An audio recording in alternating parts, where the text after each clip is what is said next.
Autism பாதிக்கப்பட்ட குழந்தைகளும் அவர்களின் பெற்றோர்களும் பங்கேற்ற விழா கோவையில் நடந்தது. கோவை ஆனைக்கட்டி பகுதியில் அமேஸ் அறக்கட்டளை நிறுவனம் மற்றும் வேள்வி டிரஸ்ட் ஆகியவை இணைந்து ஆட்டிசம் பாதிக்கப்பட்ட குழந்தைகளின் பெற்றோர் மற்றும் பயிற்சியாளர்களுக்கான விழாவை நடத்துகிறது. 4 நாட்கள் நடக்கும் இந்த விழாவில் ஆட்டிசம் பாதித்த குழந்தைகளுக்கு நாடகங்கள், இசை, ஓவியம் போன்ற பயிற்சிகள் அளிக்கப்பட்டது.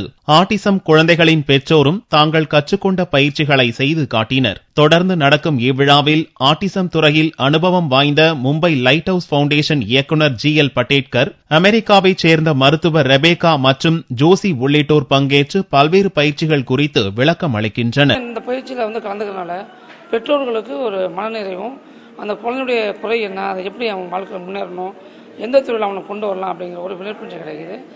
இந்த ஒவ்வொரு மாற்றுத்திறனாளி சம்பந்தப்பட்ட கல்வியாளர்களும், மருத்துவத்துறையில் இருக்கிறவங்களும், பேரண்ட்ஸ், பெற்றோர்களும் இதை பார்த்து ஒரு இது தெரிஞ்சுக்கிட்டா மற்றவங்களுக்கும் இதை உதவி பண்ணுறதுக்கு சொல்லி தன்னுடைய குழந்தையும் இல்லாமல் பிறருக்கு அவங்க பார்க்கும்போது பிறருக்கும் ஒரு விழிப்புணர்வு முகாம் கொடுத்து அவங்கள சம்பந்தப்பட்ட பயிற்சிகள் கொடுக்கறதுக்கு வழிகாட்டுதலா இருக்கும். ஞாயிறன்று நிறைவடையும் இந்த விழாவில் ஆட்டிசம் குழந்தைகள் வரைந்த ஓவியங்கள் கண்காட்சிக்கு வைக்கப்படுகிறது.